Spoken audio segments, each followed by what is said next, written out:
Bonjour à tous, bienvenue sur notre chaîne. Merci pour votre soutien, merci pour tous vos likes et merci de nous suivre. Merci également de vous abonner à notre chaîne. Que Dieu vous bénisse. Si vous n'avez pas encore aimé et ne vous êtes pas abonné à notre chaîne, pouvez-vous le faire en appuyant sur le bouton j'aime et aussi en appuyant sur le bouton d'abonnement pour vous abonner à notre chaîne? Merci.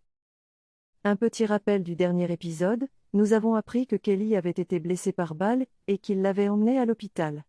Ils essaient de le réanimer car il a perdu beaucoup de sang. Et voici maman assise dans notre appartement, inquiète de savoir jusqu'où ils sont allés. Puis elle s'est rendue compte qu'Angel était entrée. Quand Angel est entrée, elle lui a demandé pourquoi elle n'avait pas encore dormi. Mais la mère s'est demandé pourquoi Angel était à la maison à cette heure-ci. Elle pensait qu'elle devrait être à l'hôpital pour les aider. Angel a expliqué que Jeff et Oma étaient là-bas, qu'elle les avait laissés là-bas pendant qu'Oma donnait son sang à Kelly pour essayer de lui sauver la vie. La mère a dit qu'elle aurait dû rester, mais Angel a répondu que non, pas avec tout ce qui se passe en ce moment. Elle ne peut pas simplement laisser sa mère seule dans la maison avec Madame Okechi qui peut faire ce qu'elle veut. Elle ne lui fait pas confiance à ce stade, avec tout ce qui se passe autour d'elle. La mère a dit, Ambo, tu m'as quand même laissé, et rien ne va m'arriver. Elle ne peut rien me faire.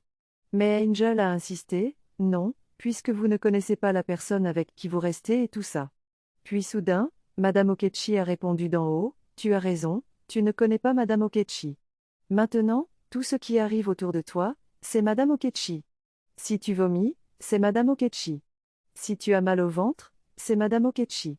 Si tu as des insomnies, c'est Madame Okechi. Tout est Madame Okechi. Tu as raison, tu as tout à fait raison. Angel a répondu, c'est seulement quelqu'un qui n'a pas vécu avec vous qui ne saurait pas quel genre de personne vous êtes. Je sais déjà quel genre de personne vous êtes. Après tout, c'est vous qui avez donné naissance à Kizito, et Kizito était une bête. Une bête, c'est ce qu'il était. Et pour que Kizito soit une bête, vous deviez l'être aussi. Vous l'avez élevé pour être la bête qu'il était. Madame Okechi a répondu, oui, tu as raison. Comment se fait-il que ça t'ait pris si longtemps pour t'en rendre compte? Enfin, tu as réalisé que Kizito est mon fils et que je l'ai élevé pour être la bête qu'il est. Je l'ai élevé pour être une bête, et tu sais quoi?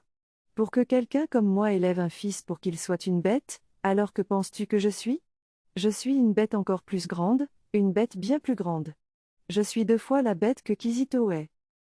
Et maintenant, laisse-moi te dire quelque chose. La seule raison pour laquelle tu es encore en vie, c'est à cause de ce bébé dans ton ventre. Mais tu sais quoi? Le jour où tu accoucheras, tu ne sais peut-être pas ce qui t'arrivera. Tu seras peut-être vivante ou tu seras peut-être là. Prépare-toi juste. Pendant qu'elle disait cela, maman lui a dit, Angel, ma fille, et qu'est-ce que c'est? Tu menaces ma fille? Madame Okechi a répondu, oh non, je ne la menace pas. Je ne fais que lui dire, je lui dis et je vous dis que vous devriez prendre soin de votre fille très attentivement. Je devrais vous conseiller d'être avec elle à ce moment précis, parce que quand elle donnera naissance à ce bébé dans son ventre, vous pourriez ne plus la revoir. C'est mon avertissement pour vous. Immédiatement après avoir dit cela, elle est sortie. Elle est sortie en les laissant, et maman a dit, cette femme est un démon, c'est un démon, une personne très méchante. Angel a dit, maman, tu comprends maintenant pourquoi je ne peux pas te laisser seule avec elle? Parce que je ne lui fais pas confiance, je ne sais pas ce qu'elle pourrait faire. Maman a répondu, c'est vrai, voici Madame Hacheux qui attaque l'ami de Kizito, le bat et le saisit par le cou. Elle lui demande pourquoi il a commis une telle erreur, alors qu'elle l'avait payé pour éliminer Jeff, pas pour tirer sur quelqu'un d'autre. Le gars essayait de lui expliquer, non, ce n'est pas comme ça. J'ai tiré, mon but était Jeff et j'ai tiré sur Jeff, mais Kelly a sauté et a pris la balle à sa place. Madame Hacheux lui a juste donné une gifle retentissante sur le visage en disant, quelle absurdité. Je veux que tu élimines Jeff, je veux que tu tues Jeff, pas quelqu'un d'autre. La personne que je t'ai envoyé éliminer est là, en train de se promener. Je le veux mort, je le veux mort. Je ne veux pas savoir comment tu vas t'y prendre, je le veux mort, je le veux mort. Le gars a dit qu'il ne pouvait rien faire à ce stade, qu'elle devrait faire preuve de patience. S'il le faisait maintenant, ce serait un aller simple pour la prison. Mais elle a insisté, tu ne passeras pas plus d'une nuit en prison, tu sais. Il a répondu, d'accord, d'accord, je vais le faire, je vais le faire, je vais le faire. Voici Oma à l'hôpital. Elle a fini de donner son sang pour Kelly, et elle se sent très faible, très faible. Elle a ouvert les yeux et appelait Jeff, mais Jeff était perdu dans ses pensées. Il était très, très perdu dans ses pensées et elle se demandait ce qui avait pu le plonger ainsi dans ses réflexions.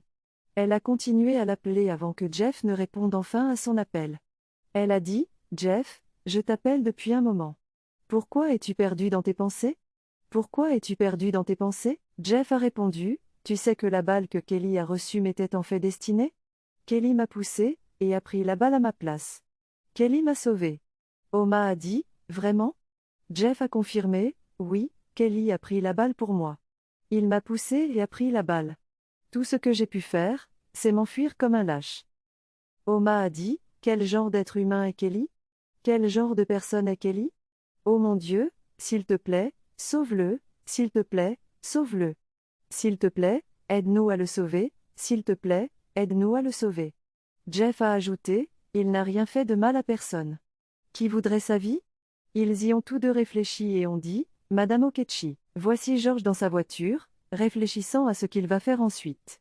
Il a sorti son téléphone, composé un numéro et appelé la personne de l'agence à qui il avait transféré 10 millions. Il lui a dit qu'il voulait rendre la vie misérable à Angel dans l'industrie. Il a demandé qu'on ne donne plus de travail à Angel, qu'aucune agence ne travaille plus avec Angel. Il a insisté pour qu'il la frustre et la fasse quitter l'agence.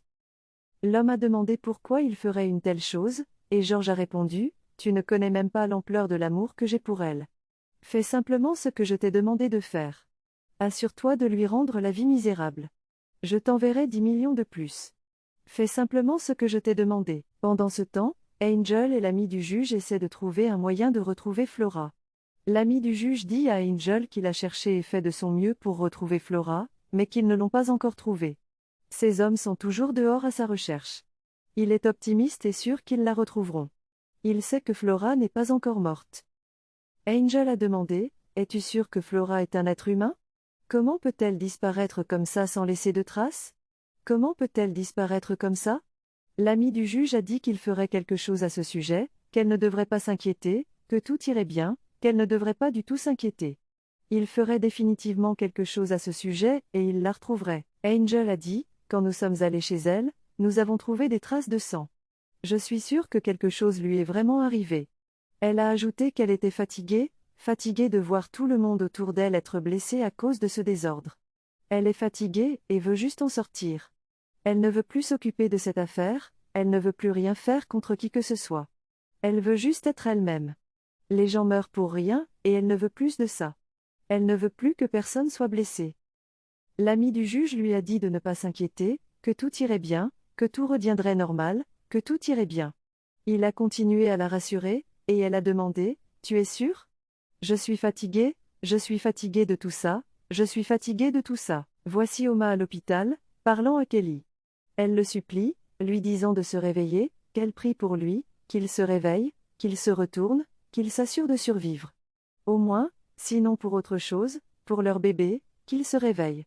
Elle lui parlait, elle le suppliait, elle continuait à lui parler et à l'appeler, l'appelant pour qu'il se réveille et se lève. Voici le juge dans sa maison, se relaxant dans une ambiance détendue, vous savez, en train de réfléchir. Pouvez-vous voir cette personne? Diriez-vous qu'il aime vraiment Angel? Pour moi, il ne l'aime pas, il est obsédé par elle. Et avec l'obsession, on peut faire tant de choses. C'est ce que je ressens, parce qu'on ne fait pas pleurer les gens qu'on aime, on ne veut pas les voir souffrir. Mais il paie des gens pour rendre misérable la vie de la personne qu'il prétend aimer. Il inflige de la douleur à la personne qu'il prétend aimer. Ce n'est pas de l'amour. Son ami est entré et a dit, « George, quelle sorte de bêtise est-ce? Quelle sorte de stupidité as-tu faite? J'ai entendu dire que tu as payé Benita pour mettre quelque chose dans la boisson d'Angel juste pour qu'elle avorte du bébé. Tu es sérieux? Tu as perdu la tête? Et tu es même allé jusqu'à payer l'agence pour s'assurer qu'il ne donne plus de travail à Angel? Quel genre d'être humain es-tu? » George a répondu, « Oui, tu as raison. Ah! Enfin, tu as réalisé que Kizito est mon fils et que je l'ai élevé pour être la bête qu'il est. Je l'ai élevé pour être une bête, et tu sais quoi? Pour que quelqu'un comme moi élève un fils à être une bête, alors que penses-tu que je suis? Je suis une bête encore plus grande, une bête bien plus grande. Je suis 2 fois la bête que Kizito est.